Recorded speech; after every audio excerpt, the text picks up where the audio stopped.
बंदरा है। ऐसे ही कन्हैया एक बार अपने साथी ग्वाल बालों को लेकर के गौओं के साथ में गौ चराने गए। आज संयोग ऐसा रहा कि बलराम जी साथ में नहीं गए थे,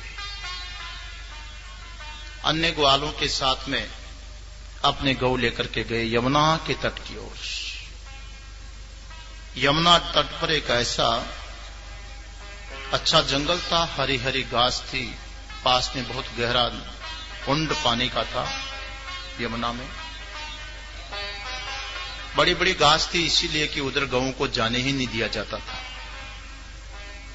आज गऊ उधर निकल गई तो ग्वाल कन्हैया को कहने लगे, कन्हैया गौएं इधर नहीं ले जाना हो, मोड़ देना उधर जाए तो। क्यों?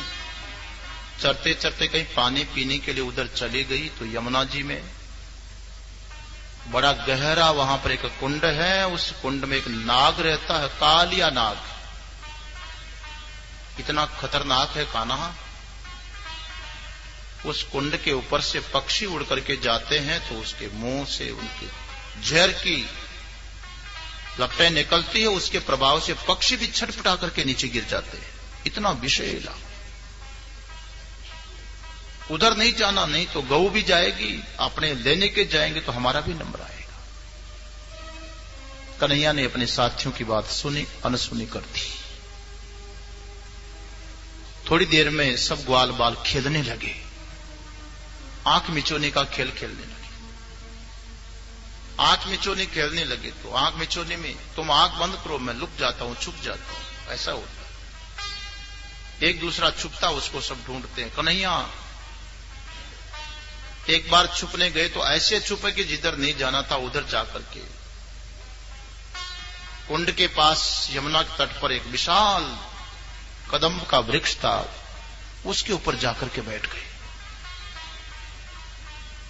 ग्वाल उधर जाने ही नहीं थी, संभावना ही नहीं थी, सब जगह ढूंढा, कन्हैया कहीं मिले नहीं। सब ग्वाल करने लगे, कन्हैया हम हार गए, अब तू प्रकट हो जा, हम नहीं खोज पाएंगे तुझे, हम तो हार गए। ऐसा ही होता महाराज, इंद्रियां हार जाती है, मन वाणी हार जाती है, मन हार जाते हैं, कहां कन्हैया को खोज पाएंगे। न तत्र चक्षुर गच्छति न वाग गच्छति न मनो न विद्मो न विजाने। वहां इंद्रियों की कहां पहुंच है, गोपों की कहां पहुंच है। जब हार स्वीकार कर ली तो प्रकट तो स्वयं ही होगा। परम स्वतंत्र को कौन प्रकट कर सके, वही प्रकट। हार स्वीकार किया तो कदम्ब के पेड़ से ऊपर से बांसुरी की आवाज सुनाई, मुरली मनोहर की बांसुरी बजी। इतने में देखा कि कन्हैया तो वहां पहुंच, सबके सब ग्वाल चिल्लाए, अरे कन्हैया तू कहां पहुंच गया। देख पास में कुंड में कालिया नाग को पता चल गया तो उसके जहर की फुफकारों से ही खत्म होना पड़ेगा। जल्दी से उतर के इधर आ। कन्हैया कहां उतर करके आने वाले, तो लीला दिखाने के लिए तो गए ही है। कन्हैया ने अपने ताल ठोकी और लगा गए छलांग। जहां के लिए मना कर रहे थे वहीं पर छलांग लगाए, मस्ती से तैर तैर के नहाने लगे। छम छम पानी बजने लगा। कालिया नाग कहीं सो रहा था, उसको आवाज आई तो एकदम दौड़ते हुए आया। वो काले ने कान्हा को लपेट लिया, कुंडलिनी मार करके लपेट लिया। काले को काला मिल गया महाराज, लपेट लिया। अब जब कान्हा को लपेट, सारे ग्वाल हाय हाय हाय करने लगे, हाय कान्हा, हमने मना किया था, उधर नहीं जाना। कन्हैया निश्चेष्ट हो गई, एकदम निश्चेष्ट, कुछ चेष्टा नहीं कर रहे, उसने में लपेट लिया। इधर ब्रज में तरह तरह के अपशकुन होने लगी। बाबा नंद के मन में ऐसे खराब खराब विचार उठने लगे, बायां अंग फड़कने लगा, कुत्ते रोने लगे, ऐसे जो अपशकुन सब दिखाई पड़े। कन्हैया नंद बाबा के मन में आशंका हो गई। यशोदा से कहने लगे, यशोदा हो न कोई अनिष्ट हो गया हो, आज सब अपशकुन खराब खराब विचार मन में आ रहे हैं। कान्हा अकेला गया ग्वालों के साथ। बलराम थोड़ा समझता, आज ये भी तो नहीं गया, तो बड़ा उदंड है, कुछ न कुछ गलती कहीं कर दिया हो, कुछ नुकसान। बाबा नंद अन्य कई गोपों को साथ में लिया, मां यशोदा भी साथ में। गऊ के और ग्वालों के पद चिन्ह देखते देखते आगे बढ़े। कहां जाकर के देखें। जब पद चिन्ह देखते देखते उसी दिशा की ओर गए जहां नहीं जाना चाहिए था। थोड़े आगे गए तो देखा हा हा की आवाज, ग्वाल सब चिल्ला रहे, कन्हैया कन्हैया कन्हैया, हाय कन्हैया। आवाज सुनते ही बाबा नंद अन्य गोपों ने समझ लिया कि आज तो अनिष्ट अनहोनी हो गई। नजदीक गए तो विहल ग्वाल माल सब। पास में जाते ध्यान पड़ा, महाराज नंद तो आवाज न निकले, आंखें फटी की फटी रह गई, हाय अब क्या होगा। यशोदा तो देख के धराम से गिर ही पड़ी। जितने गोप हैं, ग्वाल हैं, बाबा नंद और यशोदा की मां की तो दशा ये। विभान कन्हैया ने देखा कि मेरे कारण इतने दुखी हो रहे हैं, मुझे तो लीला दिखानी थी। कन्हैया ने अपने शरीर को फूलाना शुरू किया। गुब्बारे में जैसे जैसे हवा भरते और फूलते जाता है, अपने लीला से कन्हैया ने शरीर को फूलाना शुरू किया। कोई पहलवान होता ना, और सीने पर रस्सी बांध करके सीना फुलाता तो रस्सी के टुकड़े टुकड़े हो जाते। ऐसे ही कन्हैया ने शरीर को फुलाया हो, जो कालिया नाग था उसके तो टुकड़े टुकड़े हो गए। कन्हैया मस्ती से तैरते तैरते बाहर आ गया। अद्भुत लीला कन्हैया। ये नाग,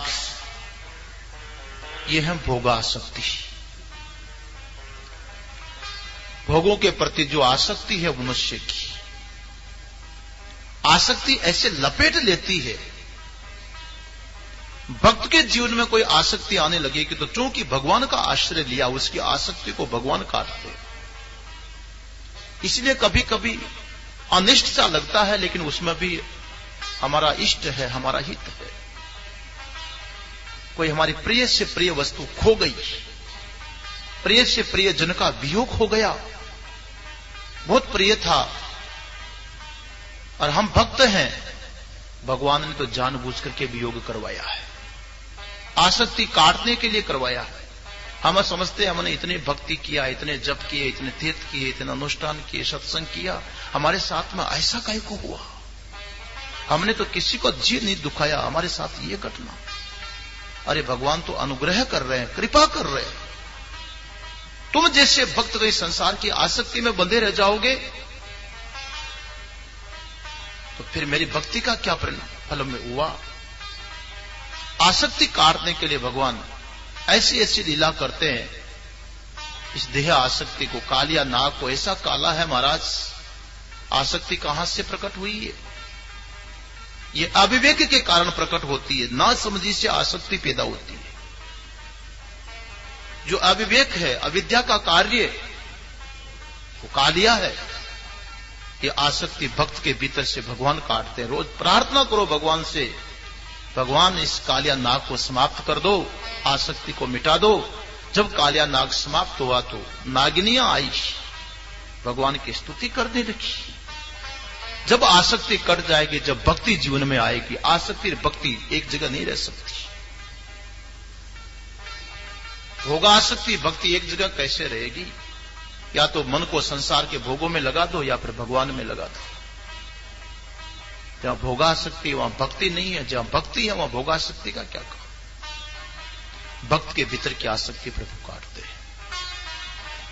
गोविंद जय जय गोपाल जय जय गोविंद जय जय गोपाल जय जय राधा रमण हरि गोविंद जय जय राधा रमण हरि गोविंद जय जय राधा रमण हरि गोविंद जय जय राधा रमण हरि गोविंद जय जय गोविंद जय जय गोपाल जय जय गोविंद जय जय गोपाल जय जय गोविंद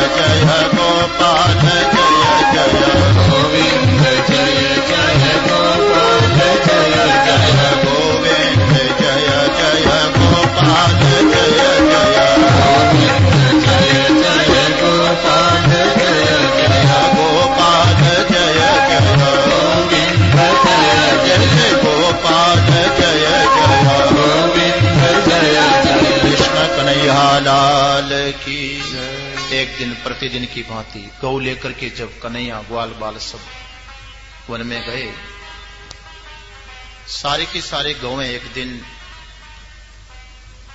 जो कास होती है मोंज, उस मोज की घास के अंदर गौएं घुस गई। ऐसी बड़ी घास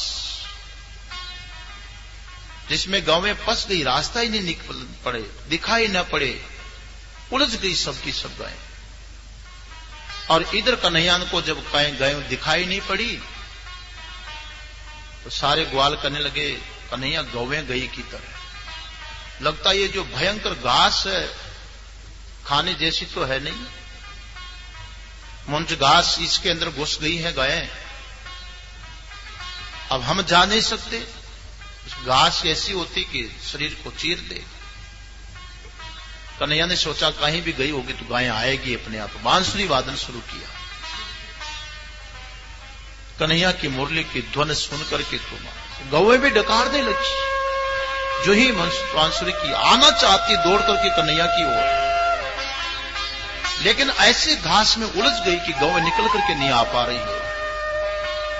कन्हैया अपनी बांसुरी की धुन बजा रहे हैं गौ को बुलाने के लिए, लेकिन गौ नहीं आ पाई। इतने में दूसरी तरफ गौ को निकालने की तो कोशिश की जा रही, उधर देखा कि जंगल में आग लग गई। चारों तरफ से आग जलती हुई आने लगी। ग्वाल भी घबरा गए, भयभीत। कन्हैया कन्हैया कन्हैया चिल्लाने लगे सब के सब ग्वाल। कृष्ण कृष्ण महावीर, हे राम अमित विक्रम, हे राम हे कृष्ण हे पराक्रमे, ये धावा अग्नि तो हमको जला देगी। गौ में भी संकट और ग्वालों के ऊपर भी संकट।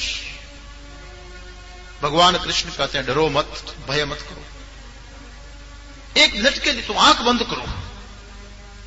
और जब आंख बंद करवाई, जितने भी आग थी कन्हैया ने सब आग को मुंह में पी लिया। सब कोई पी गए, 3 को पी गए। विष को समाप्त किया। जो विष की लपटें उठ रही थी पी गई। कन्हैया को कोई असर नहीं पड़ा काले नाग की से। गौएं फंसी हुई थी जंगल में, मुंज के अंदर उसका कोई प्रभाव नहीं पड़ा। दावा अग्नि को पी गए। इन तीनों को कन्हैया धारण कर गए। इसका अर्थ है कि भगवान जब कृपा करते हैं भक्त के ऊपर, आध्यात्मिक आदि देविक आदि भौतिक तापत्रय को पी जाते हैं, भक्त को तो सुखी बनाते हैं। इसीलिए तो मंगलाचरण में पढ़ा था महात्म्य में, तापत्रय विनाशाय श्री कृष्णाय वयम्। भक्त के तापत्रय को भगवान पी जाते हैं, ग्रहण कर जाते हैं। धीरे धीरे गौ चराने जा रहे हैं। वर्षा ऋतु आई, फिर शरद ऋतु आई। जब ग्रीष्म के बाद वर्षा ऋतु आई तो महाराज बरसात होते ही वन का दृश्य और भी सुहावना। सब जगह हरियाली छा गई, कोमल कोमल कोपड़े पत्ते निकलने लगे। जंगल का दृश्य इतना सुंदर हो गया। प्रतिदिन ऐसे जंगल का आनंद ले रहे हैं। कभी बारिश होती है, हरी हरी घास निकलती है, पत्तों में पल्लव निकलते हैं, बड़ा सुहावना मौसम हो गया। वर्षा ऋतु गई, शरद ऋतु आई। शरद ऋतु का जो समय है इतना सुहावना होता है, इतना मोहक। कन्हैया संध्या के समय गौ चरा करके वापस लौट रहे थे और जब आ रहे हैं तो वही अपना वांसुरी वादन चल रहा है, वेणु वादन हो रहा था। उस वेणु की आवाज जब गोपियों को सुनाई पड़ी, ऐसे ही पूरे दिन गोपियां तो कन्हैया का ही चिंतन करती थी। और जब उसकी आवाज सुनाई पड़ी वेणु, तो कन्हैया के का रूप, सौंदर्य, उनका गुण, उनकी लीला मानो गोपियों के रग रग में बस गई। गोपियां इकट्ठी होकर के कन्हैया का चिंतन करने लगी। आवाज सुन करके एक बांसुरी की धुन में पूरे कन्हैया का स्वरूप दिखाई पड़ने लगा। महाराज, ध्वनि में, शब्द में कन्हैया दिखाई पड़ रहे हैं, ध्यान देना है। कन्हैया का दर्शन शब्द में ही होगा, ध्वनि में ही होगा। सारी गोपियां इकट्ठी होकर के बोलने लगी।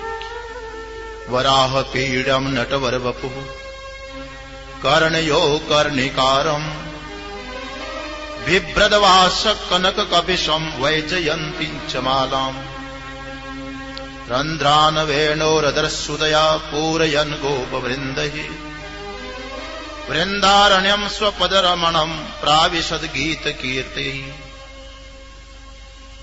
गोपियां कहने लगी, कन्हैया के स्वरूप का चिंतन करने लगी। मन ही मन मानो कन्हैया को ही देख रही है। ये उस अवस्था का वर्णन हो रहा, ध्यान देना। जब हम कन्हैया का, प्रभु का नाम चिंतन करते हैं, धुन लगती है, तो शब्द के साथ साथ शब्द का अर्थ हमारे ध्यान में आना चाहिए। शब्द और अर्थ का अभेद होता है। शब्द से ही कन्हैया का चिंतन हो रहा है साधक के लिए। गिरा अर्थ जल बीच सम कहियत भिन्न न भिन्न। शब्द से कन्हैया पकड़ में आएंगे, उसी लक्षणों से जाना जाएगा। जो शब्द होता वो अर्थ को, घड़ी है ना, घड़ी का ज्ञान घड़ी शब्द के बिना नहीं होता है। माला शब्द के बिना इस वस्तु का ज्ञान ही नहीं होगा। शब्द न हो तो वस्तु का ज्ञान कैसे होगा? ऐसे ही ये तो कन्हैया की अपनी ध्वनि, अपना शब्द, स्वयं के मुखारबिंद से ध्वनि निकल रही है। वेणु के माध्यम से, श्रुति के माध्यम से, प्रणव साक्षात परमात्मा के मुखारबिंद से प्रकट, उसी से कन्हैया को जाना जाता है। बराह पीड़म नटवर वपु कर्णयो कर्णिकारम। देखती हूं, वाह वाह हमारा कान्हा। सिर के ऊपर मयूर के पिच, कानों में कनेर के पीले पीले पीले पुष्प क्या शोभायमान हो रहे हैं। कन्हैया का मुखमंडल उनसे शोभायमान नहीं है, कन्हैया के मुखमंडल से पुष्पों की भी शोभा हो रही है।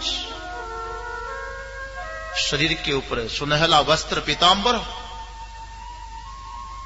5 प्रकार के सुगंधी पुष्पों की वैजयंती माला, जिनके वक्षस्थल पर अपने आप को शोभायमान मान रही है। रंगमंच के ऊपर कोई नट जैसे नाटक करता है, ऐसे ही ये कान्हा नटवर वपु, नृत्य करने वालों में तो श्रेष्ठ है। नट होता न, रूप बदलता, रंगमंच पर जाता, नृत्य करता है। ये सारा संसार कन्हैया की लीला नृत्य चल रहा है। कितना कितना रूप बदल रहा है। वाह, सर्वम खलु इदम ब्रह्म, सबका सब कन्हैया है। कितना रूप लेकर के प्रकट हुआ, कैसा नट, अद्भुत लीला कन्हैया की। बांसुरी के छिद्रों में जब वो अध्रामृत डालते हैं, ओहो, छिद्र जब भर जाते हैं, क्या उसकी ध्वनि। और जिनके पीछे पीछे ग्वाल बाल चले हुए आ रहे हैं, जिनकी पावन कीर्ति को गाते हुए चले आ रहे हैं, ऐसे जो हमारे कन्हैया हैं, वो जब चले हुए आते तो उनके चरणारविंद इस पृथ्वी के ऊपर, धरती पर गिरते। कितने भाग्यवती पृथ्वी है। जिनके चरणारविंद से ये भूमि और भी रमणीय हो गई है। ऐसे कन्हैया को हम याद करते हैं, चिंतन कर रही है बांसुरी के माध्यम से। वेणु को याद नहीं करते हैं, वेणु बजैया को याद किया जा रहा है। शब्द को नहीं, शब्द के अर्थ का चिंतन हो रहा है। यह है भक्ति का स्वरूप। नाम के द्वारा, शब्द के द्वारा अर्थ का चिंतन, कन्हैया के स्वरूप का चिंतन। गोपियां बड़ी प्रभु का चिंतन करते करते करते तल्लीन भाव मग्न हो गई। एक बार ब्रज की कुमारियां, हेमंत ऋतु थी, मार्गशीर्ष का महीना था, प्रतिदिन यमुना में स्नान करने के लिए जाती है सवेरे सवेरे, और स्नान करने के बाद कात्यायनी देवी की पूजा के लिए निकलती है। मंदिर में जाकर के पूजा करती है, गोपियां प्रार्थना करती है, देवी से प्रार्थना करती है। कात्यायनी महामाये महायोगिन्यधीश्वरी नंद गोप सुतम देवी पति में कुरुते नमः।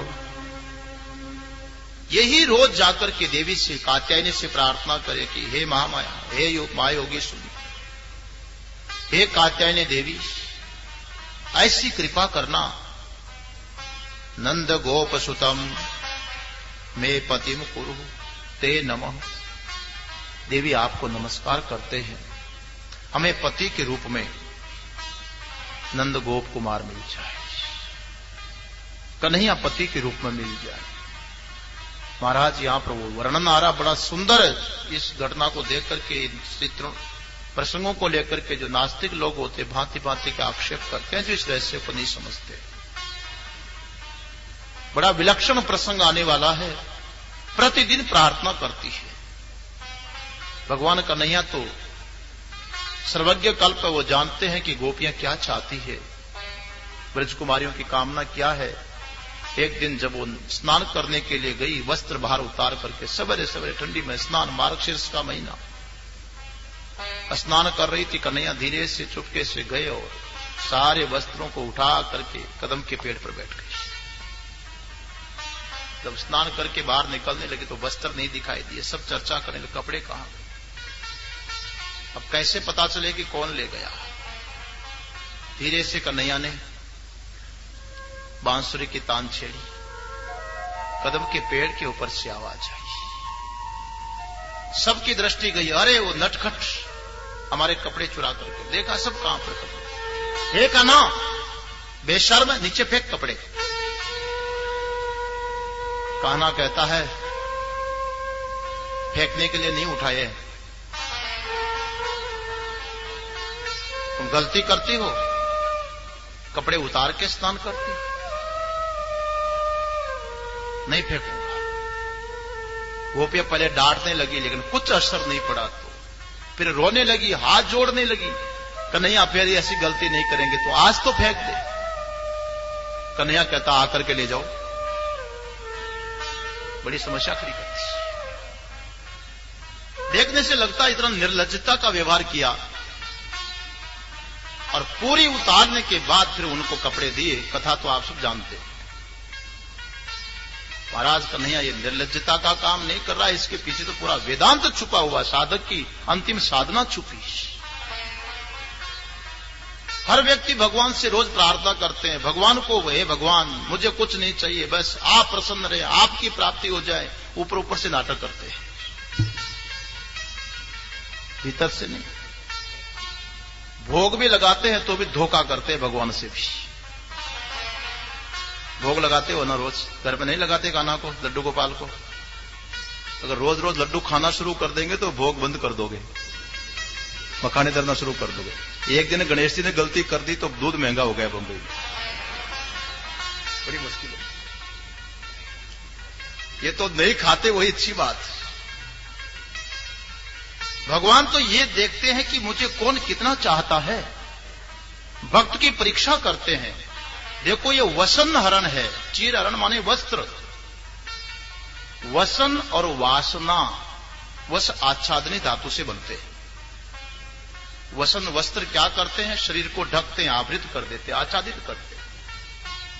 बाह्य शरीर को जैसे वस्त्र आच्छादित करते हैं, हमारे अंतःकरण को, हमारे मन को, जिस अंतःकरण में कन्हैया प्रकट हो सकते हैं, छुपे हुए हैं, उस मन को व्यक्ति की विषयात्मक वासनाओं ने आवृत करके रखा है। वासना से आवृत जो व्यक्ति, वो कन्हैया को कैसे प्राप्त करेगा? जब भक्त के भीतर में यह कामना होती कि हमें तो पति, हमारा परमेश्वर मिले, तो भगवान देखते हैं कि भक्त की वासना हरण किए बिना हमारा मिलन कैसे हो सकता है, पर्दा रह जाएगा। इसलिए भगवान अपना स्वरूप दिखाने से पहले, अपने में मिलाने से पूर्व वस्त्र हरण कर लेते, निर्लज्ज कर देते हैं। माने कोई वासना जिस भक्त के भीतर में किसी भी प्रकार की वासना, कामना, इच्छाएं संसार के न रह जाए, निर्वासन हो जाए, उसके सामने भगवान अपना स्वरूप प्रकट कर देते हैं। न अयम आत्मा प्रवचने न लभ्यो न मेधया न बहुना श्रुते न ये मैं वेश वृणुते तेन लभ्य तशेष आत्मा विवृणुते तनुम स्व। जो उस परमात्मा का वर्ण करता है, भगवान उसकी वासना को हरण करके अपना स्वरूप उसके सामने प्रकट कर देते हैं। जब तक वासना का पर्दा बीच में रहेगा तो एक की अनुभूति का आनंद नहीं ले पाएंगे। जीवात्मा परमात्मा की एकता का, एके का अनुभव, आनंद तो तभी होगा जब उसके साथ एक हो जाएंगे। जब तक बिंदु सिंधु में न मिल जाए भेद बना रहेगा। गंगा जी का जल लिया, एक लोटे में भर करके ऊपर से शील कर दिया, भले ही गंगा जी में डाल दो लेकिन वो लोटे का लोटे में ही रहेगा, गंगा के साथ एक तो नहीं होगा। ऐसे जब तक जीव के ऊपर वासना लिपटी रहेगी, कन्हैया के साथ एक कैसे हो जाएंगी। इसलिए भगवान भक्त की पहले वासनाओं को हरण कर देते हैं, तब जाकर के भक्त का जो अभिष्ट है कन्हैया की प्राप्ति, परमात्मा की प्राप्ति, तब जाकर के होती जो वासना समाप्त हो जाती है, तब मिलन होता है, सच्चा मिलन, और उसी से अभिष्ट सिद्धि होती है। लोक व्यवहार में भी आप जानते हैं, पति और पत्नी के बीच यदि लज्जा बनी रह गई, संकोच बना रह गया, तो जो अभिष्ट संतान की प्राप्ति है कैसे कर लेगा व्यक्ति। ऐसे परब्रह्म परमात्मा की प्राप्ति, उसका जो आनंद है वो जीव और परमात्मा के बीच में वासना का पर्दा नहीं रहना चाहिए। इस अध्यात्म रहस्य को प्रकट करने के लिए भगवान ने यह अद्भुत लीला किया। भगवान की बड़ी लीला, एक बार अपने ग्वाल साथियों के साथ में गऊ को लेकर के जन्म वन में चराने के लिए जाते हैं। ग्वाल बाल करने लगे, कन्हैया पता नहीं आज कलेवा भी नहीं लाए और जोर से भूख लगी है। कन्हैया कहने लगे, पास में ही आंगिरस गोत्र के ब्राह्मण लोग यज्ञ कर रहे हैं, जाओ उस यज्ञ में और वहां से मेरा नाम लेकर के कुछ बोलना कि हमको भूख लगी है, तो जरूर मिलेगा, माल बना होगा। यज्ञ में तो माल बनता, देखो आज माल बना यहां भी। ज्ञान यज्ञ है ना, भागवत यज्ञ, यज्ञ में माल ही मिले, जाओ वहां से लेके आओ। जाकर के उन्होंने, ग्वालों ने मांगा कन्हैया का नाम लेके, ब्राह्मणों ने ध्यान ही नहीं दिया, यज्ञ में तल्लीन है। थोड़ी प्रतीक्षा किया, फिर लौट करके वापस आए, कहना वो कोई सुनता नहीं है। अच्छा, किससे मांगा? याज्ञिक ब्राह्मणों से मांगा। यही तो तुमने गलती किया है, जाओ यज्ञ पत्नियों से मांगो। दोबारा गए उनके पास, कहा कि कन्हैया ने कहा है हमको भूख लगी है, कन्हैया को भी भूख लगी है, कुछ खाने को दीजिए। जो यज्ञ के लिए सामग्रियां तैयार की जा रही थी वो सब की सब उठा करके सारी यज्ञ पत्नियां चल पड़ी, दौड़ी आई। यज्ञ विधि, यज्ञ कर्म सब छूट गए, दौड़ करके कन्हैया के पास लेकर के आई। सब ग्वाल बालों ने खाया, आनंद लूटा। भगवान कन्हैया बड़े प्रसन्न हुए और देवियों से कहा, अब हमारा काम हो गया, तुम भी वापस जाओ। यज्ञ पत्नियां कहती, हम जाने के लिए नहीं आई है। कहना, वापस जाने के लिए थोड़ी आई, अब नहीं जाएगी। भगवान कन्हैया ने उनको बड़ा समझाया बुझाया, तुमने बहुत अच्छा काम किया है, लेकिन तुम्हें वापस जाना चाहिए, तुम्हारे बिना वो यज्ञ कैसे संपन्न होगा। सपत्नी के यज्ञ में बैठा जाता है, तुम जाओ वापस। घटना आपको याद है, इसका याद दिलाता हूं। भगवान श्री कृष्ण की प्राप्ति करने के लिए देखिए एक यज्ञ हो रहा है जहां ब्राह्मण यागी के कर्म में लगे हुए हैं। यज्ञ पत्नियां हैं जिसको कर्म से ज्यादा महत्व भगवान कन्हैया की भक्ति है। कर्म को छोड़ करके कन्हैया के लिए दौड़ पड़ती है। कन्हैया की, परमात्मा की प्राप्ति कर्म से कभी भी नहीं हो सकती है। कर्म कन्हैया तक नहीं पहुंचाएगा, कन्हैया तक तो भक्ति पहुंचाएगी। हां, कर्म तो सिर्फ चित्त के शुद्धि का साधन होगा, भक्ति को प्रकट करने में काम कर देगा। भक्ति प्रगाढ़ हो सकती है, लेकिन कन्हैया तक कर्म नहीं पहुंचेगा, भक्ति के माध्यम से ही पहुंचा जा सकता है। कन्हैया ने सबको आशीर्वाद दिया। इसके बाद एक अद्भुत लीला और सामने आई। एक बार भगवान श्री कृष्ण कन्हैया ने देखा जितने भी ब्रजवासी थे कोई बहुत बड़ी तैयारी में लगे हुए हैं, विशाल कोई आयोजन होने वाला हो, बड़ी तैयारी में लगे हुए थे। भगवान कृष्ण से रहा नहीं गया और बाबा नंद से पूछ लेते हैं, पिताश्री कथ्यताम मे पिता को यम संभ्रमो वा उपागत। एक बात बताइए, आजकल क्या हो रहा? मुझे भ्रम हो रहा है कि कोई कारण आकर के पास गया है। आप सबके सब इतने व्यस्त कैसे हैं? ये सब सामग्रियां इकट्ठी की जा रही है, आदेश देते हैं और वो वृष्टि करते हैं। यज्ञ नहीं करेंगे तो इंद्र देवता नाराज हो जाएंगे, वृष्टि नहीं होगी, और वृष्टि नहीं होगी तो न अन्न पैदा होगा, न वनस्पति पैदा होगी, न घास होगी, न हम रहेंगे, न हमारी गौवें रहेगी, जीवन ही समाप्त हो जाएगा। कन्हैया इसीलिए यज्ञ करना पड़ता, इंद्र को प्रसन्न रखने के लिए, देवताओं को खुश करने के लिए। ये तो सृष्टि के प्रारंभ में ऐसा ही किया। स यज्ञ प्रजा सृष्टवा पुरोवाच प्रजापति अनेन प्रशिष्यध्वमयेश वो अस्तु इष्ट काम दुख। जब सृष्टि की रचना किया तो तभी का नियम बना हुआ है कि मनुष्य यज्ञ करे, उससे देवता प्रसन्न हो जाए, देवता प्रसन्न होकर के वृष्टि करे, वृष्टि करने से अन्न होगा, अन्न से यज्ञ होगा, यज्ञ से वृष्टि होगी, क्रम चलता रहेगा। बीच में मनुष्य का भी काम चलेगा, देवताओं का भी काम चलेगा, एक दूसरे का सहयोग, परस्परम भावयंत, एक दूसरे के काम में आते रहेंगे। तो परंपरा चली आ रही है। भगवान श्री कृष्ण का तो माथा ही लगाया, ये आपका उत्तर तो मुझे अच्छा नहीं लग रहा, मेरे अंदर उतरता ही नहीं है। इसमें इंद्र का क्या है? हमने तो ऐसा सुना है, कर्मणा जायते जंतु कर्मणैव विलीयते, सुखम दुखम भयम क्षेमम कर्मणैव विपद्यते।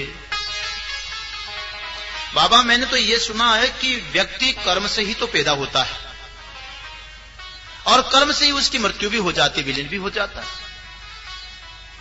संसार में जीवन काल में सुख है, दुख है, भय, क्षेम जो कुछ भी प्राप्त होता है अपने अपने कर्म से ही होता है। कर्म ही मुझे तो प्रधान दिखाई पड़ते हैं। मान लीजिए आप कहो कि कर्म तो जड़ है, अपने आप कैसे फल देंगे? मानता हूं मैं, कर्म जड़ है, अपने आप फल नहीं देंगे। तो बाबा मान लो कोई फल देने वाला कर्म का दूसरा होगा, तो फल देने वाला भी तो कर्म को देख करके ही तो फल देगा ना। यदि कर्म ही नहीं है, किसी ने महीना भर एक दिन भी ड्यूटी नहीं दिया, तो तनख्वाह कहां से मिल जाएगी? कर्म को देख करके ही तो फल दिया जाता है। तो इसका अर्थ कर्म ही तो मुख्य हुआ। तो व्यक्ति को फिर अपना कर्म ही तो सुधारना चाहिए। अब यज्ञ इंद्र के लिए करने से क्या मतलब? जिसका जो कर्म है वो करना चाहिए। बाबा हमारे वेदों में तो नहीं लिखा है कि चारों वर्णों के चारों जुदा जुदा कर्म निर्धारित हैं, जिस वर्ण का जो कर्म लिखा है उस कर्म को करे और उसका फल उसको मिल जाएगा। अपने कर्म के अनुसार ही मनुष्य ऊंच नीच योनियों में जन्म लेता है, अपने कर्म से ही शत्रु मित्र उदासीन बना लेता है। सचमुच तो बात यह है कि कर्म ही अपना गुरु है, कर्म ही अपना ईश्वर है। इसलिए कर्म को महत्व देना चाहिए। तस्मात् संपूज्यते कर्म स्वभावस्त स्वकर्म कृत। इसलिए मेरा तो बाबा विचार यह है कि जिनका जो स्वभावस्थ कर्म है, अपने अपने स्वभाव के अनुसार वेद में जो चारों वर्णों का कर्म विभाजन किया है, वो बड़ी श्रद्धा भावना से उस कर्म को संपादित करे। वर्तेत ब्रह्मणा विप्रो राजन्यो रक्षया भुव, वैश्यस्तु वार्तया जीवेत शूद्रस्तु द्विज सेवया। बाबा देखो चारों वर्णों के कर्म है। जो ब्राह्मण है उसके लिए आया वेदेन ब्रह्मणा वर्तेत, विप्र को चाहिए कि वेद के अनुसार वेदाध्ययन करे। ओम नमः पार्वती पतये हर हर महादेव। आज हमारा भागवत ज्ञान यज्ञ सफल हो गया, जिनकी हम मन ही मन कई दिनों से प्रतीक्षा कर रहे थे, और जिस उद्देश्य को लेकर के प्रतिवर्ष प्रेमपुरी जी आश्रम ट्रस्ट ये श्रीमद् भागवत कथा आयोजित करता है, और जिस उपलक्ष्य में ये इतनी बड़ी तैयारी होती है, आपको ज्ञात प्रतिदिन मैं निवेदन करता हूं, हमारे श्रद्धेय अनंत श्री विभूषित आचार्य सन्यासी सम्राट पूज्य महामंडलेश्वर ब्रह्मलीन स्वामी प्रेमपुरी जी महाराज, आपको ज्ञात होगा इस आश्रम के अधिष्ठात्री देवता भगवान गुरुदेव प्रेमपुरी जी महाराज कैलाश आश्रम ऋषिकेश के पंचम पीठाधीश्वर थे। प्रातःकाल माताजी शांति पाठ करती है तो याद दिला देती है सबको। कैलाश आश्रम के पंचम पीठाधीश्वर ब्रह्मलीन स्वामी प्रेमपुरी जी महाराज, जिनकी पावन स्मृति में, जिनका चिंतन करके हम अपना मन, अपनी वाणी, अपना जीवन पवित्र कर रहे हैं, निहाल कर रहे हैं, उसी पीठ के, उसी गद्दी के दशम वर्तमान पीठाधीश्वर श्रद्धेय महाराज श्री जी, और जिनके निर्देशन में ये इतनी विशाल संस्था, एक कल्प वृक्ष जिनके निर्देशन में चल रहा है, पूज्य महाराज श्री जी आज पधार करके, हम तो देखते हैं बड़े महाराज जी प्रेमपुरी जी महाराज ही पधार गए हैं, क्योंकि कारण ही कार्य के रूप में आता है। महाराज श्री जी को हम कोटि कोटि नमन प्रणाम करते हैं।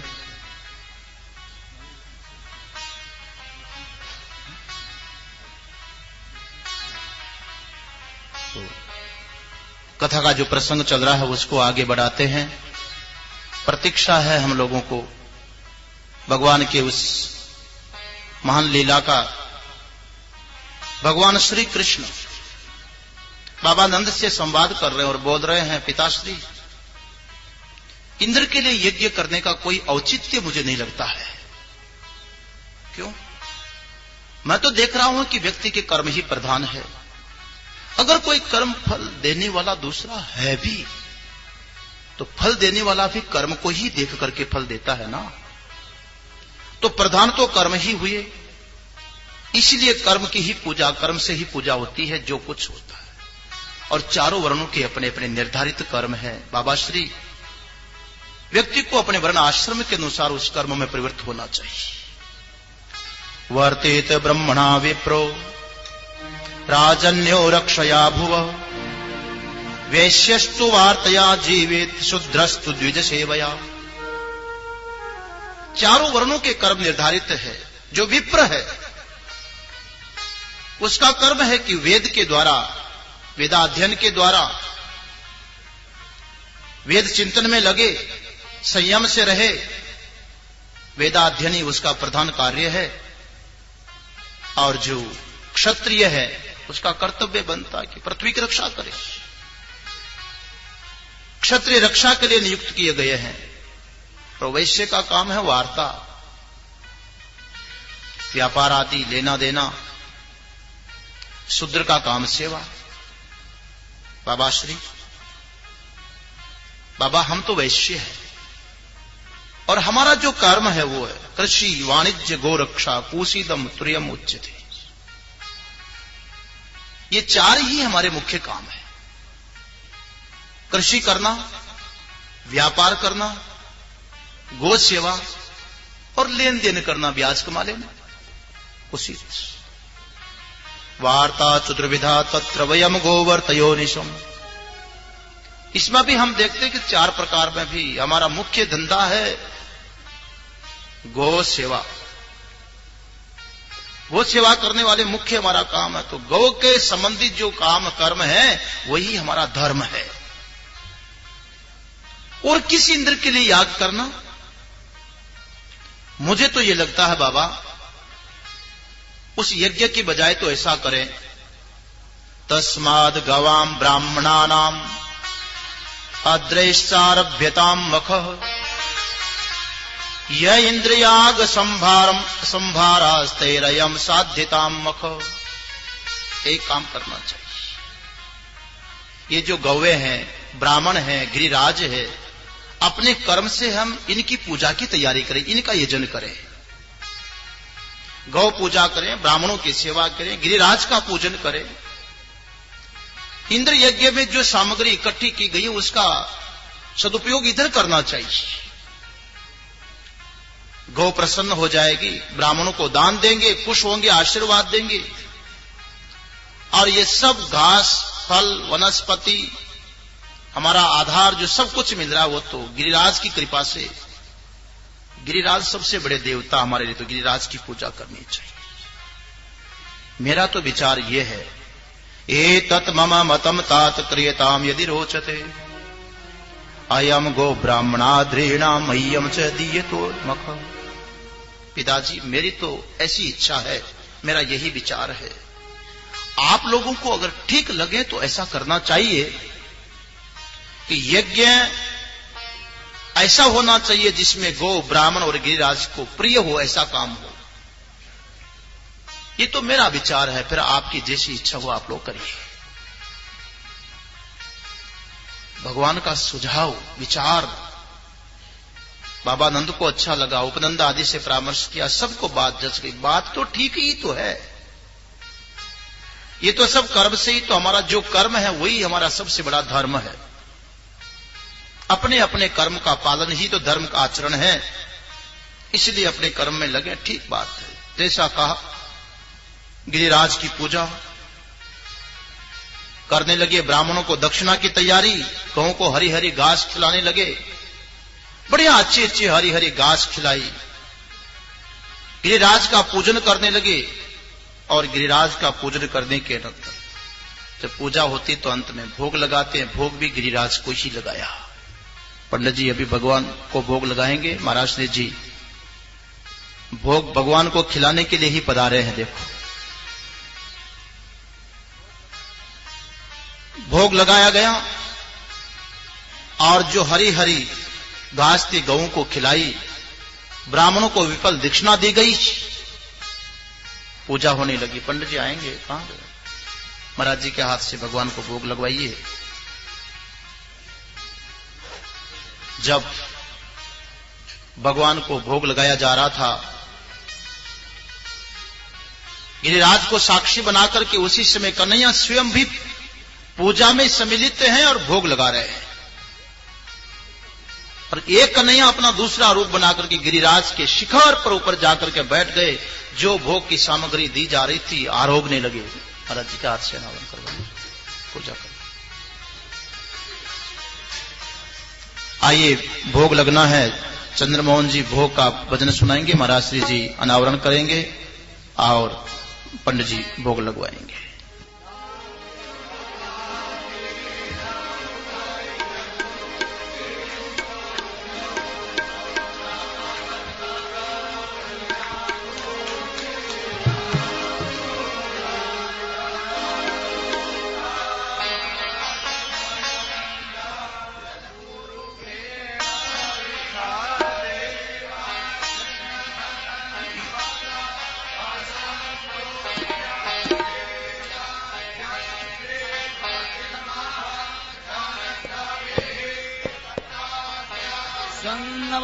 सन्नवरेधायस्तरीः सप्त समिधः प्रेताः देवादित्यगणान् तान्नवानाम् अवदनान् पुरुखाम् पशुं वा इत्यमाय जन्ता देवास्तानि धर्माणि प्रथमान्यासन् येहनाकम् महिमानः सजन्त यद्रपूर्वे साध्या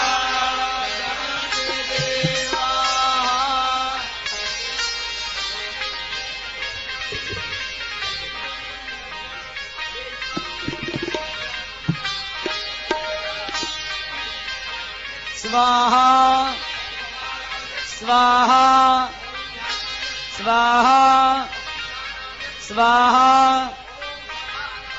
स्वाहा समर्पयामि स्वाहा स्वाहा स्वाहा स्वाहा स्वाहा समर्पयामि समर्पयामि समर्पयामि पयामि जा अफला अपक पाजांश्चापक पेड़े बृहस्पते प्रसोस्तास्तानो मुञ्चन्तगो असः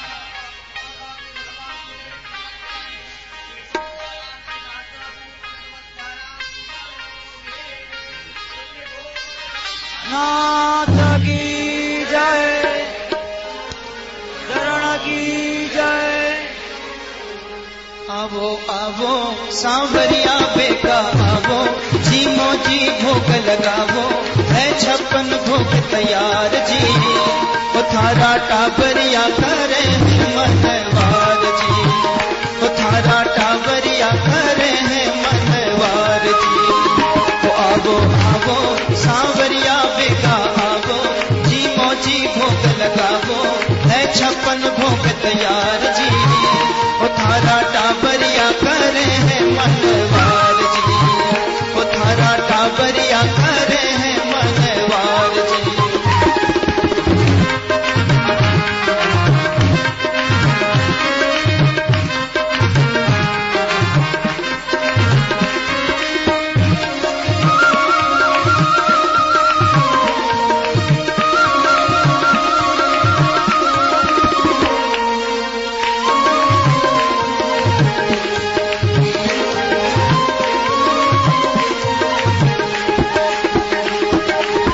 केसरिया पर पिकला कंद रबड़ी पेड़ा इमरती बालूशाही केसरिया पर पिकला कंद रबड़ी पेड़ा इमरती बालूशाही लाडू बूंदिया जलेबी रसगुल्ला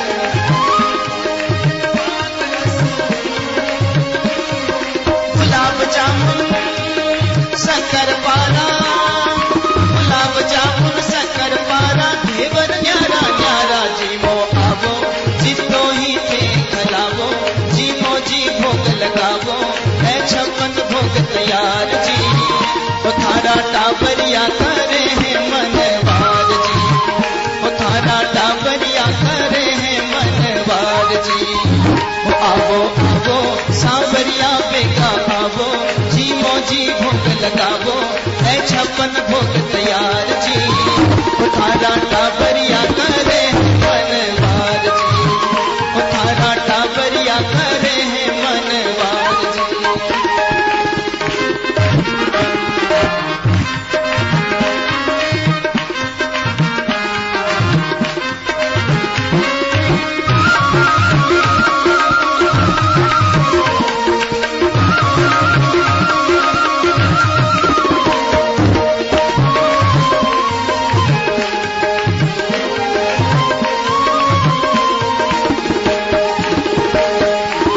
दाल मोठ पकोड़ी कचौड़ी भुजिया पापड़ चीलड़ो दाल मोठ पकोड़ी कचौड़ी भुजिया पापड़ चीलड़ो कठिरा बड़ी साग सांगर को बाजरे को शामा खींचड़ो रायता में जीर को तड़को रायता में जीर को तड़को पियो मार सबड़ को सागे गाजर की चटनी चटावो जीमो जी भोग लगावो है 56 भोग तैयार जी वो थारा टाबरिया करे हैं मनवार जी वो थारा टाबरिया करे हैं मनवार जी। आवो आवो सांवरिया बेटा आवो जीमो जी भोग लगावो है 56 भोग तैयार जी, ओ थारा टाबरिया करे हैं मनवार जी, ओ थारा टाबरिया करे हैं मनवार जी।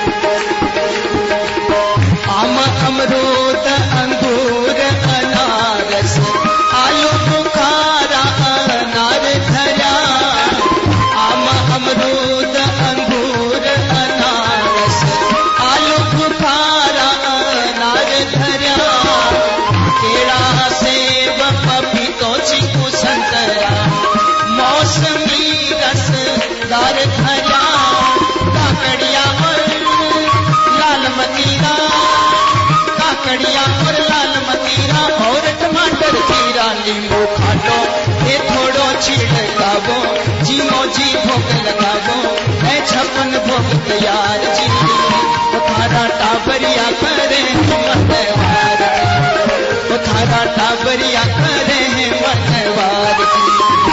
आवो आवो सांवरिया बेटा आवो, जीमो जी भोग लगावो, है 56 भोग तैयार जी, ओ थारा टाबरिया करे हैं मनवार जी, ओ थारा टाबरिया करे हैं मनवार जी।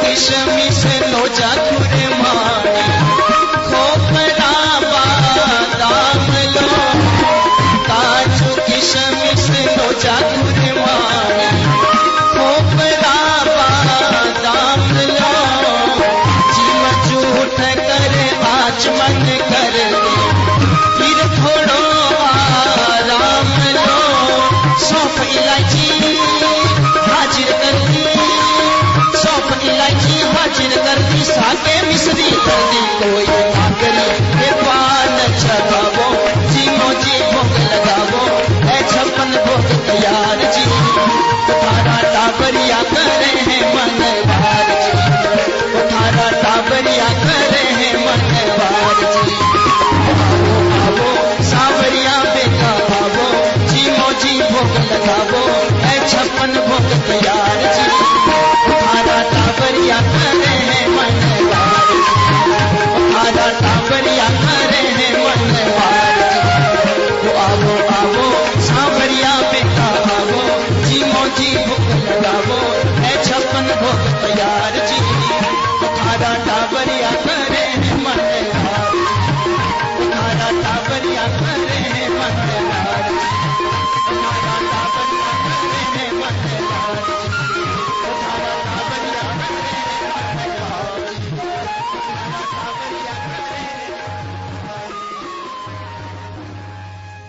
कृष्ण कन्हैया लाल की जय। गिरिराज को भोग लगा, सभी ने गिरिराज को भोग लगाया।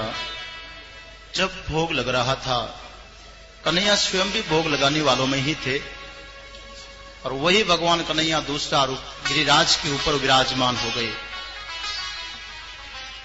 सबके सब गोप चर्चा करने लगे, ओहो हो, देखो देखो, यह रहस्य तो हमें मालूम ही नहीं था।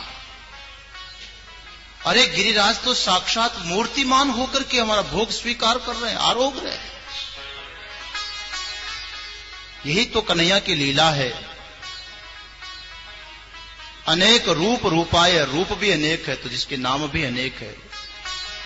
खिलाने वाला भी वही है, खाने वाला भी वही है। भोग लगने लगा। उधर जब इंद्र को पता चल गया कि मेरा तो यज्ञ होते होते ही और प्रतिबंध लग गया, सारी सामग्री दूसरी जगह चली गई। इंद्र को बड़ा क्रोध आया, इन व्रजवासियों को तो शिक्षा देनी पड़ेगी। सांवर्तक नाम के मेघ थे, उनको आदेश दिया, मेघों जाओ व्रज के ऊपर ऐसी मूसलाधार पानी गिराओ, ऐसी बारिश करो कि बंबई वाले 26 जुलाई को भूल जाए। ऐसी बारिश करो, सब जगह आप्लावित पानी पानी पानी हो जाए। चलो अपना काम करो, पीछे से मैं भी आ रहा हूं, एरावत हाथी के ऊपर चढ़ करके आऊंगा और अपने मृद गुणों के साथ में आता हूं, ऐसी पवन चलाऊंगा सुनामी लहरें चलने लगेगी। चलो तुम, आदेश दे दिया सांवर्तक नाम के मेघों को। मेघ चले आए, ऐसी भारी बरसात, मूसलाधार पानी गिरे, पानी पानी। झंझावातों के झपाटों से महाराज कांपने लगे, सब के सब ठिठुरने लगे। सारे के सारे गौ घबरा गए। अब सब चर्चा करने लगे, देखो कन्हैया के कहने से ऐसा हुआ है, इंद्र देवता का कोप। कन्हैया ही बचा सकते हैं, मालूम है कन्हैया बड़ी बड़ी विपत्तियों में रक्षा किया है। अगासुर के मुंह से निकाला था, बकासुर के मुंह से निकाला, बड़ी बड़ी विपत्तियों में रक्षा किया। दावानल में जल रहे थे, कन्हैया ने हमारी रक्षा की है, कन्हैया सक्षम है। कृष्ण कृष्ण महाभाग त्वम नाथम गोकुलम प्रभु, इस गोकुल का तो हे कृष्ण, हे महाभाग, एकमात्र तुम ही स्वामी हो। ये जो देव कुपित हो रहा है इंद्र, उससे हमारी रक्षा कीजिए। भगवान श्री कृष्ण कहने लगे, तुम डरते काहे को, कुछ नहीं होगा। कन्हैया पानी बढ़ रहा है। सारे के सारे घबरा गए। कन्हैया ने जिस गोवर्धन की पूजा, गिरिराज की पूजा की जा रही थी, खेल खेल में हाथ डाला और गिरिराज को ऊपर उठा लिया, अंगुली के ऊपर धारण कर लिया, छत्र की तरह धारण किया और कहा, आ जाओ इसके नीचे आ जाओ, सब के सब सुरक्षित, तुम्हारा बाल बाका नहीं। सब के सब गिरिराज के नीचे खड़े हो गए। खड़े खड़े और क्या करते, खुशियां मना रहे थे, वाह कन्हैया तेरी लीला। कन्हैया का चिंतन करने लगे।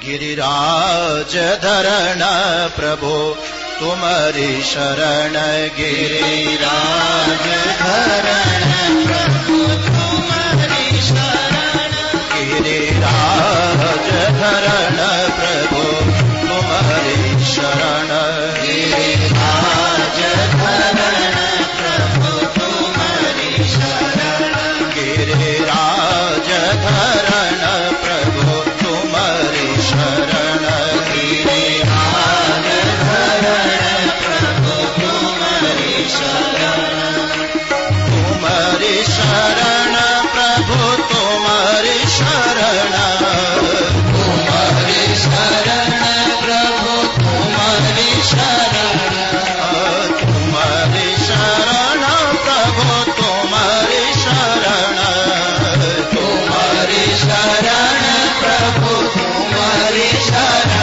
गिरिराज धरण प्रभु तुम्हारी शरण, गिरिराज धरण प्रभु तुम्हारी शरण, गिरिराज धरण प्रभु तुम्हारी शरण, गिरिराज धरण प्रभु तुम्हारी शरण, तुम्हारी शरण प्रभु तुम्हारी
शरण प्रभु तुम्हारी शरण, तुम्हारी शरण प्रभु तुम्हारी शरण, तुम्हारी शरण प्रभु तुम्हारी शरण, गिरिराज धरण प्रभु तुम्हारी शरण, गिरिराज धरण प्रभु तुम्हारी शरण, गिरिराज धरण प्रभु तुम्हारी शरण, गिरिराज धरण प्रभु तुम्हारी शरण, गिरिराज धरण प्रभु तुम्हारी शरण, गिरिराज धरण प्रभु तुम्हारी शरण, गिरिराज धरण प्रभु तुम्हारी शरण, गिरिराज धरण प्रभु तुम्हारी शरण,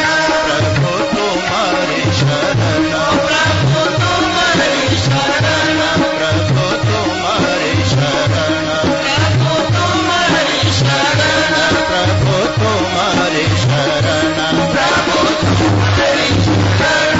गिरिराज धरण के सबके सब कीर्तन करने लगे। 7 दिन तक कन्हैया ने लगातार गोवर्धन पर्वत को अंगुली पर धारण करके रखा, जब तक कि इंद्र के भेजे हुए सांवर्तक मेघ थक नहीं गए। उठा करके रखा और 7 दिन लगातार अखंड कीर्तन चलता रहा। गिरिराज धरण प्रभु कीर्तन होता रहा। सांवर्तक नाम के मेघ जब थक गए, इंद्र को बोले, महाराज हमारे वश की बात नहीं है यहां प्रलय मचाना। वापस लौटा दिया। बादल छटे, पानी उतरा, धूप खिली। कन्हैया कहने लगे, ग्वालों जल्दी करो, बाहर देख लो, मेरा हाथ दुख रहा है। बाहर निकल, सबको निकाला और गिरिराज को फिर धीरे से वापस स्थापित कर दिया। कन्हैया की यह लीला देख करके इंद्र तो लज्जा के मारे संकुचित हो गया, नीचा सिर करके प्रभु के सामने खड़ा हो गया। लेकिन सोचा, इस महान तत्व के सामने कर्तुम अनिर्ता कर्तुम अकर्तुम समर्थ ईश्वर साक्षात, अनहोने को होने करने वाले नारायण के सामने रिक्त हस्त कैसे जाएं। महाराज कामधेनु को साथ में लिया, ऐरावत हाथी को लेकर के गए, क्षमा याचना किया, भगवान की स्तुति की इंद्र ने और भगवान का अभिषेक किया, विधिवत अभिषेक किया। कामधेनु का दुग्ध ऐरावत हाथी की सूंड में लेकर के भगवान श्री कृष्ण का अभिषेक कर दिया। इंद्र को बड़ी श्रद्धा हो गई और सारे ग्वाल बाल विपत्ति से बच गए। आज भी उस गिरिराज की परिक्रमा करके लोग धन्य हो जाते हैं। ऐसे हमारे भगवान श्री कृष्ण अद्भुत अद्भुत लीलाएं। शेष प्रसंग आपको कल सुनाएंगे, घड़ी इनकार कर रही है। कल का भी प्रसंग महत्वपूर्ण आने वाला है। रुक्मणी जी का विवाह इसी समय शाम को होगा।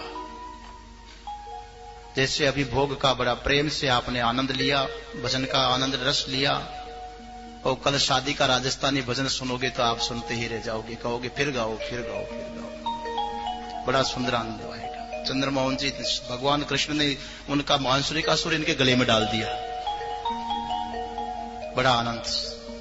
आप 2 मिनट भगवान का संकीर्तन करें। पंडित जी आरती की तैयारी करेंगे, यजमानगण ही खड़े होकर के आरती करेंगे।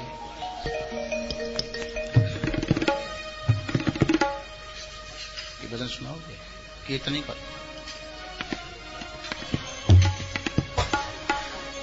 बाके बिहारी नंद लाल रे, बजो राधे गोविंदा।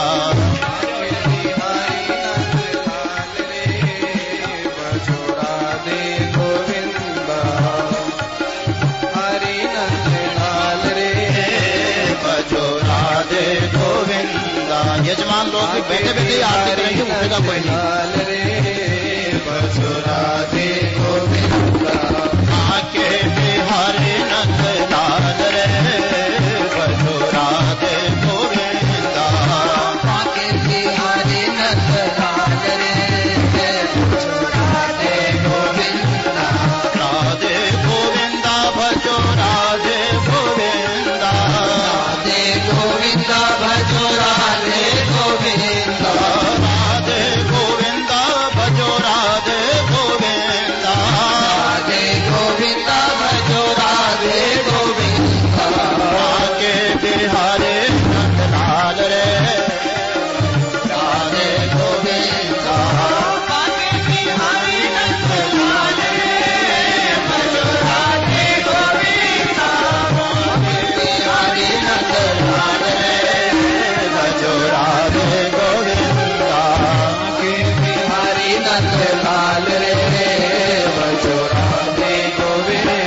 बैठ करके करेंगे, बैठे बैठे आरती करेंगे। सभी लोग बैठ जाए, 5 मिनट आरती दर्शन करके जाना चाहिए।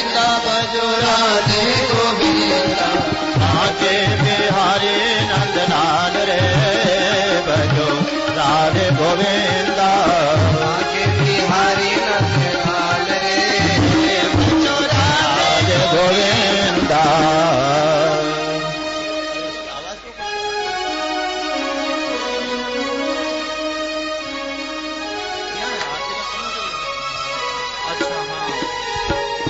आप लोग बैठ जाइए 5 मिनट के लिए। सभी से निवेदन है भक्तों से, देखो बैठ करके आरती का आनंद लो, दर्शन बैठ करके आरती करेंगे। ठीक है, आगे जहां है वहां बैठ जाइए, यजमान ही आगे है, बैठ करके आरती करिए।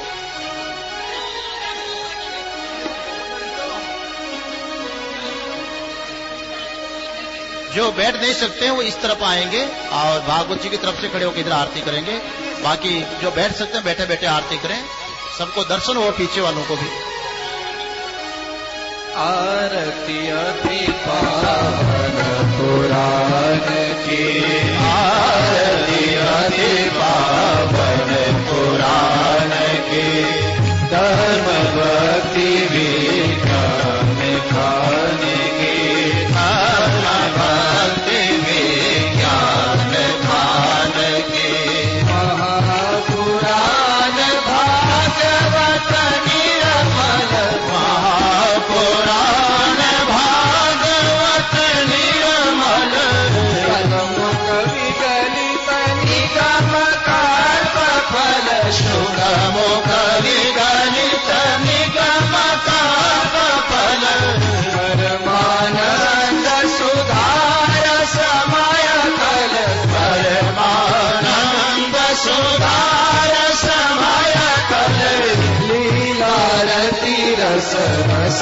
निधान, लीलारती रस रस निधान की, आरती अति पावन पुराण की, आरती अति पावन पुराण की, कलिमल मथनि त्रितापन वारिणि, कलिमल मथनि त्रितापन वारिणि, मृत्युमय भवमय हारिणि, जन्म मृत्युमय भवमय हारिणि, देवत सतत सकल सुखकारिणि, देवत सतत सकल सुखकारिणि, औषधि हरि चरित गान, सुमौषधि हरि चरित गान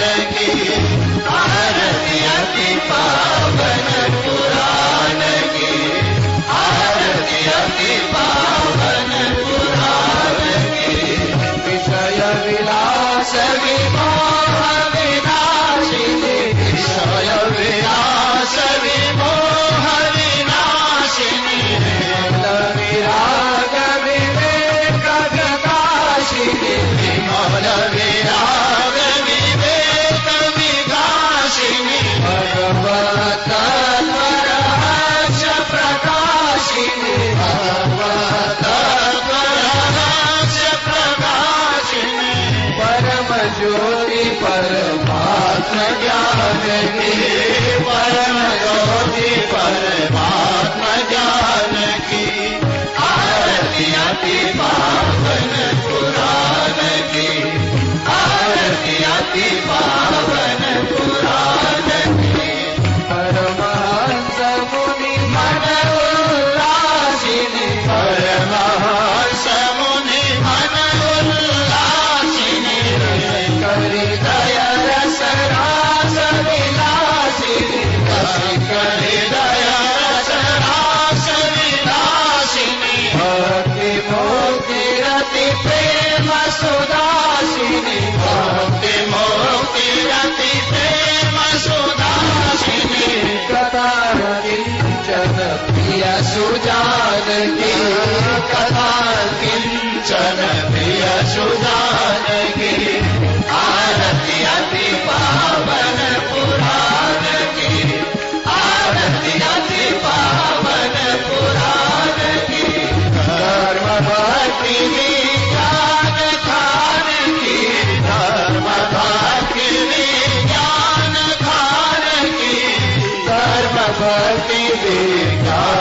पार